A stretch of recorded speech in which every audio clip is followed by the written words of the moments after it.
Bonjour, je suis Jean-Luc, le guide conférencier de l'Office de tourisme Destination Agen. Et ce matin, je vais vous parler de quelque chose qui n'est pas très connu, c'est l'histoire d'une communauté. Savez-vous qu'à 12 kilomètres d'Agen, sur la commune de Saint-Pierre-de-Clairac, une communauté de moines bénédictins s'est installée depuis octobre 2008. Alors comment ça s'est passé? Bien, ce sont tout d'abord 8 moines qui sont arrivés de leur abbaye mère du Barou en Provence et qui se sont installés dans un domaine agricole qui comprenait une maison de maître, une vieille bâtisse, des bergeries et des dépendances, et tout ça en plein milieu de la campagne de Saint-Pierre-de-Clairac, au lieu-dit La Garde. Alors c'est assez amusant ce genre d'opération que font les moines, beh, c'est un peu comme les abeilles, ça s'appelle un essaimage. C'est-à-dire qu'en fait, il y a un essaim de moines, lorsqu'une abbaye est devenue trop importante, qui va essaimer ailleurs, qui va s'implanter ailleurs, exactement comme font les abeilles. Donc c'est ce qu'ont fait nos moines et ils se sont rapidement mis à la tâche pour, rénover le domaine qu'ils avaient acquis et au fil du temps et des travaux d'agrandissement, eh bien, un véritable monastère bénédictin s'est constitué. Alors, il compte maintenant 18 moines, mais il prévoit d'en accueillir bientôt 25, voire ils ont même des ambitions d'arriver jusqu'à 40 dans les 10 ou 15 années à venir. Autre étape importante de cette évolution, le 13 février 2021, donc c'est tout récent, hein, le monastère est devenu une abbaye indépendante avec à sa tête un père abbé choisi par la communauté, qui est le père Marc. Alors ça, c'est aussi quelque chose d'extraordinaire parce qu'on n'avait pas eu de création d'abbaye dans notre département, dans le Lot-et-Garonne, eh ben, depuis la Révolution française. C'est quelque chose qui, à notre époque, n'existe plus, quoi.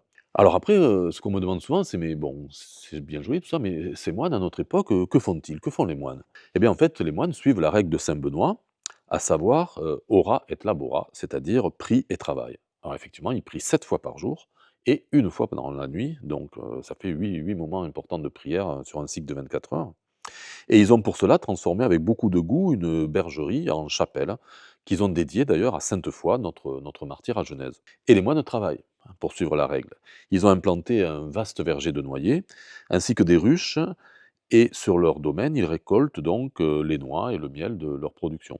Avec d'autres produits monastiques, on peut d'ailleurs acheter cette production, dans la boutique du monastère.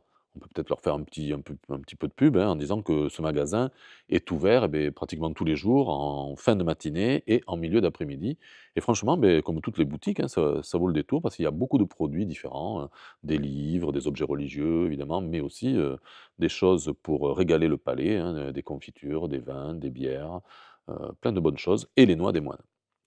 Mais ce n'est pas tout. La spécificité de cette abbaye maintenant, de Saint-Pierre-de-Clairac, Sainte-Marie de la Garde, c'est que sous la direction d'un des frères, frère Augustin, moine qui est venu du Québec, eh bien, les moines de Sainte-Marie de la Garde fabriquent des sandales de cuir, très costauds, très solides, très jolies, qu'ils déclinent en 3 modèles, 1 modèle pour les hommes et 2 modèles pour les femmes, et cela en divers coloris. Alors ils ont donné des noms de saints à cette gamme, hein, qui comprend 3 modèles. Le modèle pour les hommes, c'est le modèle Benoît, et pour les femmes, c'est Scolastique et Hildegarde, hein, c'est un peu amusant aussi.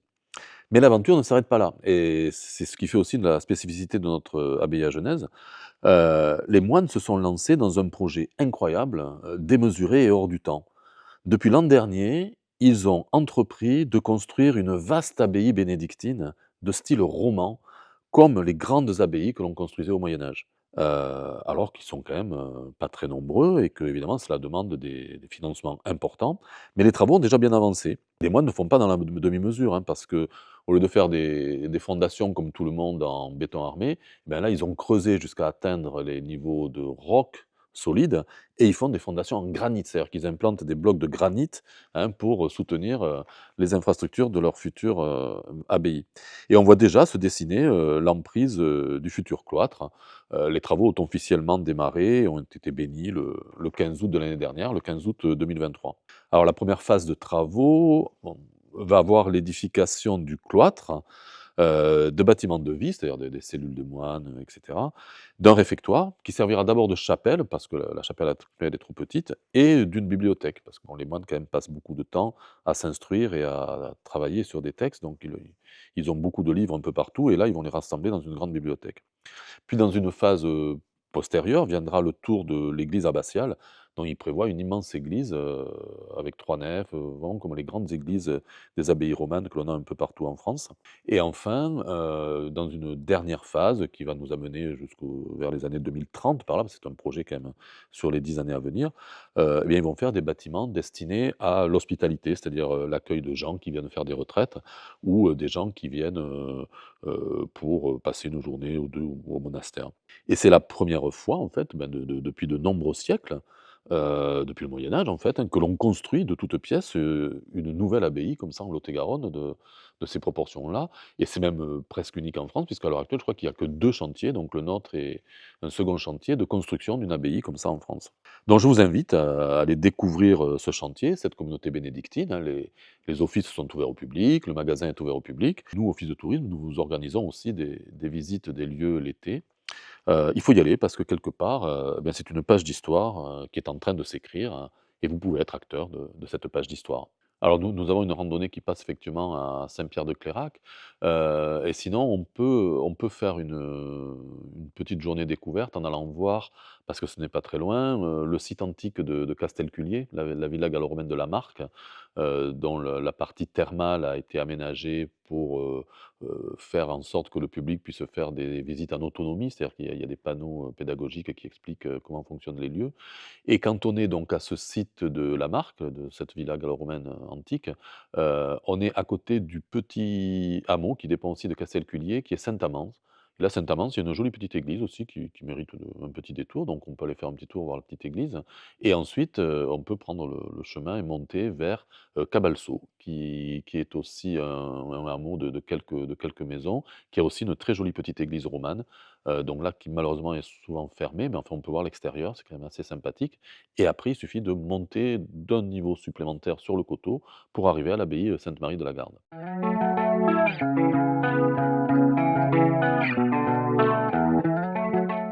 Évidemment, je vous invite à vous rendre à l'office de tourisme pour avoir, plus d'informations. Alors l'office de tourisme, on peut, déjà avoir une première vision de tout ce que l'on propose grâce, à notre site web, hein, qui est, destination-agen.fr. Sur ce site, vous trouverez toutes les informations concernant, nos activités, concernant, les animations, tout ce qui est organisé sur le territoire, ainsi que beaucoup de petites informations qui vous seront, très utiles. Et après évidemment, une fois que vous êtes, chez nous, le mieux c'est de venir nous voir à cet office de tourisme parce que là, vous pourrez bénéficier d'une information plus détaillée. On pourra notamment vous donner, les différents flyers à notre disposition. Il faut savoir qu'on organise, pas mal de choses, hein, notamment, des visites guidées qui ont lieu tout l'été, mais aussi, durant l'année à destination des groupes, hein. Si vous êtes par exemple à la tête d'une association ou de quelque chose, que vous vouliez organiser un voyage, eh bien, on peut tout à fait vous arranger ça et vous faire un petit circuit. Pareil, si vous êtes à la tête d'une entreprise, hein, si vous cherchez, un moyen de faire une journée de cohésion avec vos salariés ou des choses comme ça, on peut vous organiser, tout un tas de petites choses.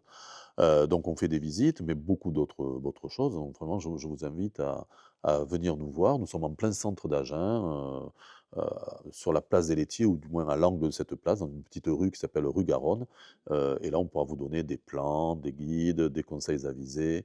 On a aussi une boutique où vous pourrez découvrir les produits de notre terroir. Bref, je vous invite à d'abord venir nous voir, l'office de tourisme, et vous verrez, on vous, mijotera un séjour aux petits oignons.